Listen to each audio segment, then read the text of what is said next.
A very warm welcome to everyone joining. My name is Stefan, and it's a pleasure to be here on behalf of the Australia Sri Lanka Business Forum for an exclusive video series titled Forum Insights, where we go deeper and find out the lucrative investment market destination in Sri Lanka. For those who don't know, the Australia Sri Lanka Business Forum has the largest Sri Lankan business network in Australia with close to 200 members from many different industries. Our mission is simple, is to inspire and connect Australian entrepreneurs and businesses and investors to look at the incredible opportunities that Sri Lanka has to offer for all investors and opportunities alike. And today, as part of Forum Insights, we're going to feature a success story that truly embodies that mission. And it's a pleasure to introduce Mr. Peter Ward, who is the Managing Director of Digital Team, an accomplished Australian entrepreneur who's seen his investment journey in Sri Lanka, seen both strong business outcomes as well as meaningful collaborations with local partners in Sri Lanka. Peter, thank you for joining us. It's an absolute pleasure to have you here. Stefan, thanks for the opportunity to be here and really be part of this insight and really help educate people about the amazing opportunity that exists in Sri Lanka today. Fantastic, fantastic. So Peter, to start off, I'd love for you to introduce yourself to our viewers. So maybe introduce yourself, tell us a bit about your business, and I'm keen to find out what your company is currently doing in Sri Lanka. Yeah, so Stefan, my name's Peter Ward and I am the Managing Director and founder of a business called Digital Team. And that business Digital Team is spelled with a J, and there's a deliberate reason for that because that's how you spell digital in Sinhalese. And we're super proud of the connection that we've got with Sri Lanka. And we're super proud of the way that we've been able to work with the Australian Sri Lanka Business Forum in order to deepen those connections as well. So our organisation helps organisations around the world solve one of the biggest challenges they have in the technology space. And that's being able to find the right skills at the right price. And Sri Lanka is a prime destination for contemporary skills and experience that are needed in the modern IT ecosystem. And we help organisations tap into that and build and design teams designed specifically for their requirements.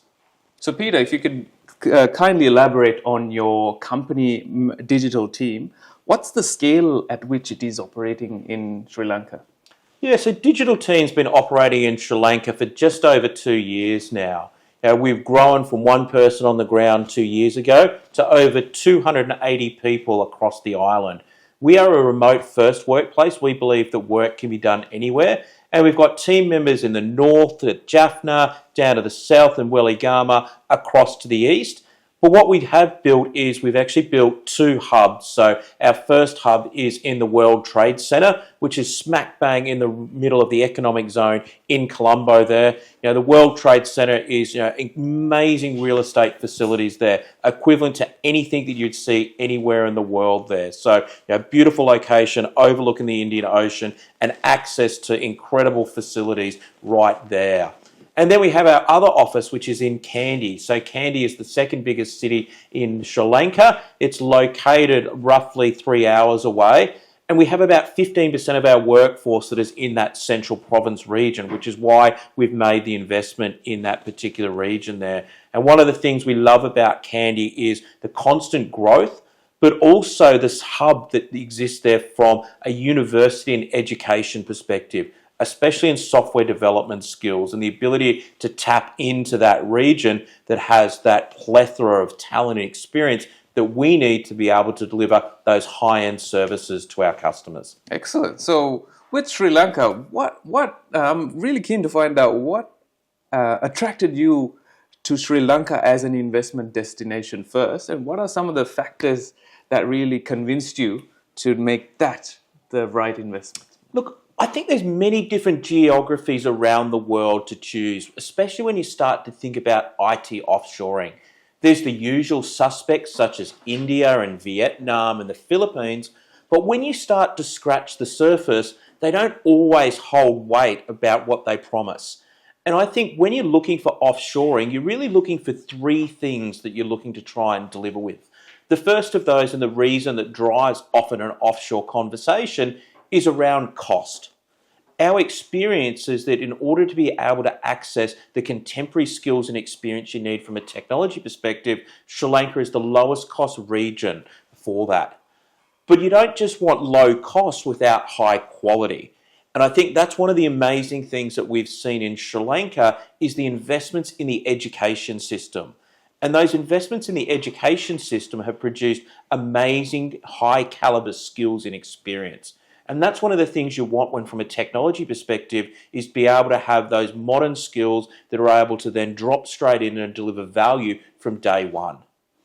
But the third thing, and what we believe is the most important attribute of Sri Lanka, is what we call GSD. And that's the get stuff done, where people have a very proactive, innovative approach to everything. They're happy to lean in and solve problems. And what we've discovered through our journey with Sri Lanka is that Sri Lanka is a series of events that have occurred over a long period of time that's then created this rich tapestry of experience that we've been able to leverage in our organisation. We think about the education system that was driven off the back of the investments and the focus the government had post coming out of the Civil War, and the ability to then start to drive technology as a key economic driver. But also we look at then the adversity that the country's had. You know, those civil wars, the Easter bombings, tsunami, has really created a culture of, I can't wait. I can't wait for someone else. I want to lean in and I need to solve this problem now. And then when you look at then the underlying DNA of the religious beliefs of the Buddhism culture, which is such a big part of Sri Lanka, the core DNA of Buddhism is I want to do what's right. So you start to overlay this proactiveness with wanting to do what's right, and you really create this amazing experience where our team members are able to live incredible outcomes for customers, and we've seen that time and time again. That's awesome. That's really great to hear, Peter. And I want to dive in a bit deeper and find out, so you've been there on the ground in Sri Lanka, you have offices. I want to find out what are some of the, in your experience, what are some of the rewarding parts of doing business in Sri Lanka? One of the things that we've found is the ability to make a true difference. And I think that's what every organisation wants to do. If we think about what excites and motivates our customers, but also what excites and motivates our team members, is really a higher purpose. Why are we doing what we're doing? And what we've been able to see is that through the investments that we've made, we're now contributing 1% of the GDP development from an IT perspective, which is then helping to grow not only direct jobs, but also indirect jobs across the locations. And when we think about our business as an organisation, one of our core values is when we want to lean in the communities that we serve with. And so when we think about our mission as a business, we want to unlock potential and achieve more. That's achieving more for our customers, achieving more for our team members, but also the communities that we serve in directly as well. And so, the difference that we've been able to make with some of our CSR programs that we're involved with, but also the differences that we've been able to make through bringing people back into Sri Lanka as well, has been incredibly rewarding. Over the last few years, there's been a number of challenges that Sri Lanka's faced, which meant that there's been a brain drain and people have left the island to go and pursue opportunities elsewhere. What we're doing is creating opportunities for people to stay in Sri Lanka, but being able to have access to projects at a global scale, or from with their where their families are located. So we now have over 15 team members that have returned to Sri Lanka because of the opportunities that we've created. So, not only that sort of impact about what we're doing financially and monetary, but the difference we're making to families being able to reconnect is really something that gets our team excited, and something of the difference we're really proud of. That's it. That's an amazing story that you shared, Peter. And I'd love to know, how has the experience, the community feel that you outlined and highlighted, how communities really make a difference in people coming back and staying within Sri Lanka. And I'm really keen for everyone else to learn more about that and just find out your experience working with the different talent in Sri Lanka, different organizations, even government agencies that you're involved in Colombo and in Sri Lanka. How has that experience been working with the people on the ground? But one of the things that we've found, especially from a Sri Lankan government perspective, is the ease of doing business. In many developing nations, there's rigmarole and paperwork and policies. Really what we've found is that there's an encouragement. They actually want to drive and foster and encourage growth from organisations that are actually bringing investment into Sri Lanka and incredibly supportive of that experience. The programs that have got access to, the ability to then, cut through that red tape and really start to deliver outcomes, we've found is really refreshing. And in fact, in many ways, it feels refreshing when you come back to Australia to go, gee, Australia feels really tough in comparison to Sri Lanka when you start to look at all of the different rigmarole and policies that you need to go through. But what we've always found is that one of the things about Sri Lankans is, the integrity. We have found that with every single individual that we've worked with. We've recently opened our second office in Sri Lanka in Kandy, and even the way that, the landlord worked to try and, encourage and drive that innovation and thinking about how we can do things differently to get the best outcomes and, working and helping us with local trades and being able to deliver that. And, not once did we ever think that anyone was taking advantage of us. We always felt that they were working with us rather than trying to work against us in their advantage. And I think what we've found is that coming together, it really is a better together story, because at the end of the day, everyone needs to win commercially. But what it's meant is that we've now built relationships, and the same person that did our fit out in our office in the World Trade Center in Colombo, we've then used that same person to do our fit out in Kandy, and they will continue to be our partner that we work with. And I think that's just a small example of the many things that we see on a day-to-day basis about how we find that the culture wants to lean in and deliver an amazing outcome, which has allowed us to accelerate our growth so significantly. That's fantastic. Great one, Peter. And I'd love to know now that you said, there's so many good things about Sri Lanka, that you've highlighted some of the communities, what a great experience it is to work with the different communities and talent as well. But I want to know, okay, so we've heard all the good things. So for our viewers who might be interested and keen in investing in Sri Lanka but don't know where to start, what practical advice can you give from your own experience for those people? Look, I think one of the things is get involved in business forums. So a forum such as the Sri Lankan Australian Business Forum is a great way to be able to foster and encourage those connections. Understanding the people on the ground that you need to talk about, be able to give you that leg up and accelerate that experience. But what I believe is there's nothing better than getting your feet on the ground. Really actually seeing the thriving economy that is Sri Lanka. We took our team out last year out of Port City, which is an amazing new special economic zone that's been developed in Colombo. And we took a catamaran out there to celebrate Christmas, and it was amazing to see, even our local team not realising the thriving metropolis that Colombo is. Colombo is larger than Sydney. It's over 6 million people. And when you start to see that from the beautiful Indian Ocean, looking back and seeing the amazing modern architecture and high-rises and infrastructure that exists there, you need to see that to believe it. Because one of the things when we talk to our customers is, they're often concerned about what the infrastructure is going to be like in a developing nation. What's the reliability of power like? What's the reliability of internet? What are all of the other basic facilities that I expect to have in any modern developed city? And they're all there in Sri Lanka. And what we find is that, the infrastructure from an internet perspective is, Sri Lanka has the fastest fibre backbone anywhere in South Asia. The internet speeds that someone achieves at their house, an average connection is 150 up, 150 down symmetrical. I live in Brisbane and I can't even get that speed 4 kilometres from the CBD. The reliability of infrastructure from a power perspective, so, diverse grids and heavy investment in renewable energy and, diverse grids from, hydroelectricity through to then, gasoline-powered electricity means that there's a consistent supply there. I often joke that there's been more blackouts in Melbourne over the last 2 years than what there has been in Sri Lanka. And I think you really need to get on the ground to touch and feel it. But one of the things that we've found is just simply asking.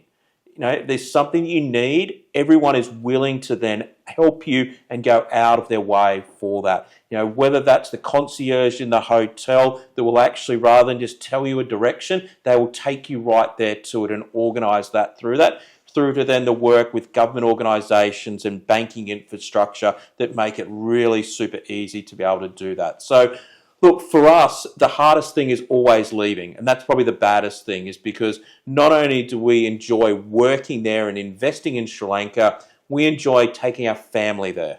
And I think that's one of the things that often people are concerned about, is things such as safety and the ability to then be able to then bring their family into that environment. So what we've done is, I have a daughter that's 5 and a daughter that's 8. And I'd be more than happy to walk down the street with them anywhere at any time of the night and feel 100% safe. And these are all of the things that you look at when you start to pick different geographic locations. Is the last thing you want is a location where you feel you could be abducted off the street, or that something's going to happen to your partner as a result of that. None of that exists in Sri Lanka. That's amazing, and great to hear, Peter, your experience firsthand as well. So I believe it's more than a travel destination, isn't it? And the future looks bright from what you're saying.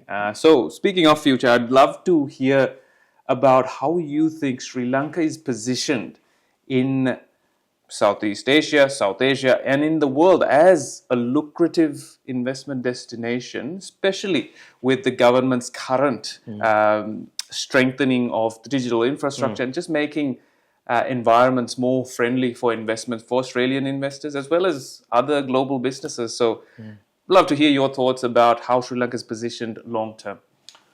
Yeah, I think Sri Lanka is often referred to as the pearl in the Pacific or the pearl in the Indian Ocean, depending on which side you're looking from. But really what we find is that the strategic location of Sri Lanka means that there's so much economic opportunity there. It's a simple 10-hour flight across to Europe. From a logistics and shipping perspective, a modern port that then is really starting to become the epicenter of then, logistics and transportation across that. And I think, those underlying components are so important when you start to overlay a digital infrastructure on top of that. And one of the things I often tell is the story that I was on the first flight out of Australia to Sri Lanka post-COVID. So as soon as we could get back. And I remember my experience when I walked into the Australian airport in Brisbane International Airport there. I had to have this pile of paperwork with vaccination certificates and all sorts of other bits of information that I needed to manually hand across. The experience, though, when I entered Sri Lanka was totally the opposite. And this is really the digital focus that really is underpinning the decisions that the government is making and what's happening locally. My experience was I simply walked up and scanned a QR code because I was able to upload all of my vaccination information, everything in advance. So really sophisticated in the way they went and approached that particular problem. And we're seeing that across the way that you're able to then interface and interact with government, and that continual focus on how do we make it easier to then do business and how do we make it easier for our citizens. But overlaid on top of that is some of the investments that Sri Lanka has made with other parties, especially around the special economic zone as well. The tax incentives to encourage people to bring investment in, that is really then incredibly beneficial across a number of different industries. With taxation holidays, lower tax to encourage people to actually then bring investment. But the untapped market also is tourism. Tourism continues to grow year on year. Often people describe Sri Lanka as what Bali was like 30 years ago. Now is your opportunity to be able to get into somewhere that's definitely going to start to continue to grow and be on the tourist map. If you look at any of the trade press around tourism, Sri Lanka is constantly in the top 10 destinations to travel to. So thinking about hospitality investment, thinking about building new resorts, thinking about building all sorts of things that are connected with a population that's going to continue to encourage foreigners coming in and being able to then leverage that as a strategic investment. Awesome. Well done. Nicely wrapped up, Peter. And as you can hear, Sri Lanka is your next destination to invest, positioned long term for great success, just like Peter. So, Peter, thank you once again for your time. And it's so encouraging to hear how your journey has unfolded and how Sri Lanka has supported and rewarded you. We hope that your story will inspire many Australian entrepreneurs and businesses to keep investing and look at the incredible opportunities that you just outlined in Sri Lanka, the talent that is waiting to be discovered, and the many innovations that's there. So on behalf of Mr. Mano Amunugama, our president, Dr. Damien Fernando, our secretary, and the executive committee of the Australia-Sri Lanka Business Forum, we are indeed grateful for your time and the connections that you continue to make to strengthen the economic ties between these two nations. And for those who are looking to invest in Sri Lanka as your next investment destination, please feel free to reach out to the Australia-Sri Lanka Business Forum. We'll be delighted to guide you through the next steps, to connect you, to make sure that you take the next step in making your investment journey as successful as Peter's. Peter, thank you once again. And on behalf of Peter and myself, Stefan, until the next episode of Forum Insights. Thank you for watching.